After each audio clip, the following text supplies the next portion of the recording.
Hello everyone, welcome to my channel. So कैसे हैं आप लोग की प्रिपरेशन कैसे चल रही है। अब तो ठंडक का टाइम आ गया तो इसमें और भी ज़्यादा मन नहीं होता है पढ़ने का। मीन्स ऐसा लगता है कि बस रज़ाई में बढ़िया बैठे रहो आराम से और गर्माहट मिलती रहे और मतलब नींद भी बहुत ज़्यादा आती है। और अगर मैं अपनी बात बताऊँ तो मैंने मार्च अप्रैल से मैंने प्रिपरेशन स्टार्ट की है अपनी, और जिसमें से आज दिसंबर हो गया है और मुझे नहीं पता मैंने क्या पढ़ा है। मैंने खाली नोट्स बनाए हैं, ये आप देख सकते हैं। मतलब लिखने में इतना मज़ा आता है कि सारे क्लासेस के नोट्स बना लो, ये बना लो, वो कर लो, लेकिन जब बात रिवीजन की आती है ना तो बिल्कुल भी रिवीजन करने का मन नहीं होता है। और ये अब समझ में आता है कि जितने भी टीचर्स होते हैं और जितने भी बड़े जो भी जिनका सिलेक्शन हो चुका है वो क्यों इस बात पे जोर देते हैं कि दो बातों पे बहुत जोर देते हैं ना वो। एक होता है कंसिस्टेंसी, दूसरा होता है रिवीजन।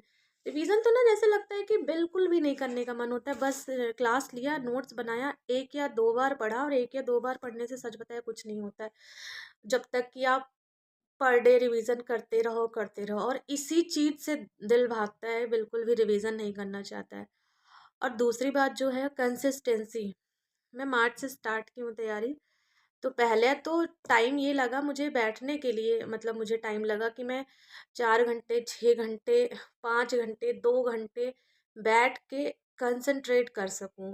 2-3 महीने मेरा इसी में गया कि मैं आदत डालूं पढ़ाई करने की, जो एकदम ऑनेस्टली बोल रही हूँ कि मैं बैठती थी और मेरा दिमाग कहीं और रहता था, बैठती थी और दिमाग कहीं और रहता था।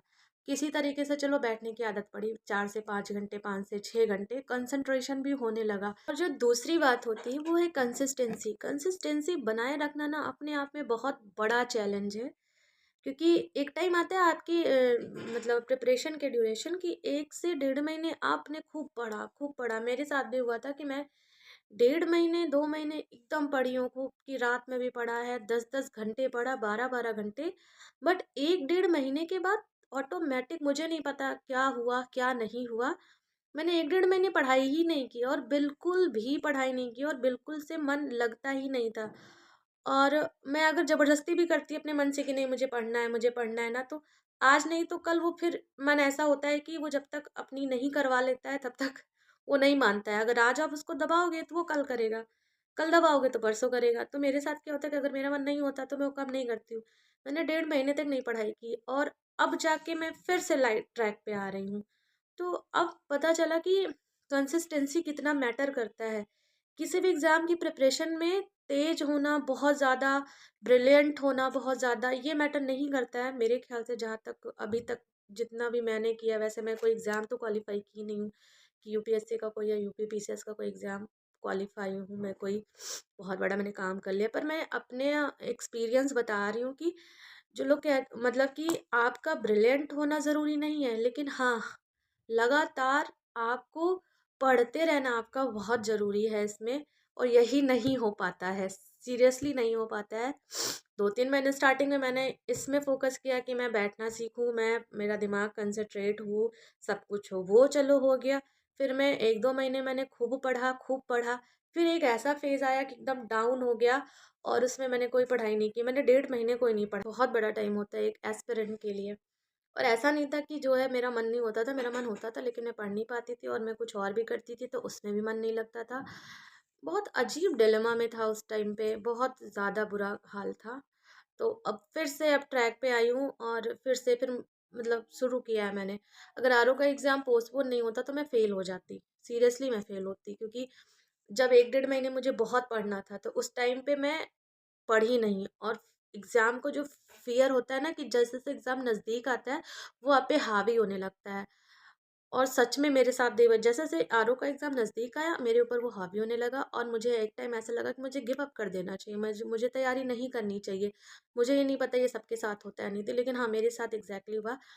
तो ये भी बहुत ज़रूरी है कि आपको उस फ़ियर से भी बचना है। मतलब एग्ज़ाम का जो फ़ियर होता है, जैसे-जैसे एग्ज़ाम नज़दीक आता है ना, एंग्ज़ायटी लेवल बढ़ जाती है।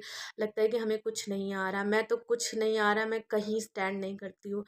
तो ये भी मुझे मेरे ख़्याल से इससे भी बचना चाहिए। सो ये मेरा अब तक का एक्सपीरियंस रहा प्रिपरेशन का।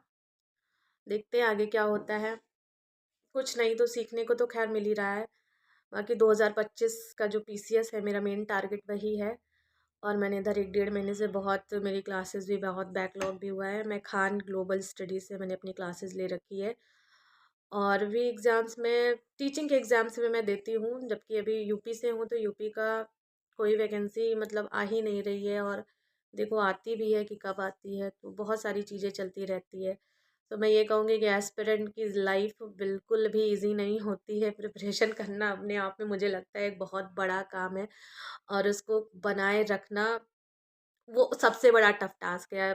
सच में समझ में आता है कि टीचर्स क्यों इस चीज़ पे फोकस करते हैं कि कंसिस्टेंसी बना के रखो, कंसिस्टेंसी बना के रखो, क्योंकि वो हो नहीं पाता है शायद। मेरे साथ तो बहुत मैंने ये फेस किया। 1 डेढ़ महीने पढ़ो, फिर आप ऐसा टाइम आएगा कि नहीं पढ़ने का मन होता। तो मुझे लगता है कि ना बहुत ज़्यादा एकदम से 12 12 15 15 घंटे, जब आप ऐसा ना करो कि एकदम से 12 12 15 15 घंटे पढ़ो। फिर एक टाइम ऐसा आ जाएगा कि आपका नहीं पढ़ने का मन करता करेगा, मीन्स तो आपको एक जो ना मॉडरेट अपना एक लाइन चूज़ करना चाहिए कि ना बहुत ज़्यादा ना बहुत कम। अब तक जो मुझे समझ में आया, 7 8 महीने हो गए मुझे प्रिपरेशन में, और मुझे अब जाके चीज़ें मतलब सब कुछ समझना होता है। आपको स्ट्रैटेजी बनानी होती है, आपको अपने दिमाग को भी सब पढ़ना पड़ता है। आप अपने आप को भी पढ़ते हो कि यार कैसे पढ़ना है, क्या करना है, आपको सिलेबस पढ़ना होता है। तो प्रिपरेशन ईज़ी नहीं है।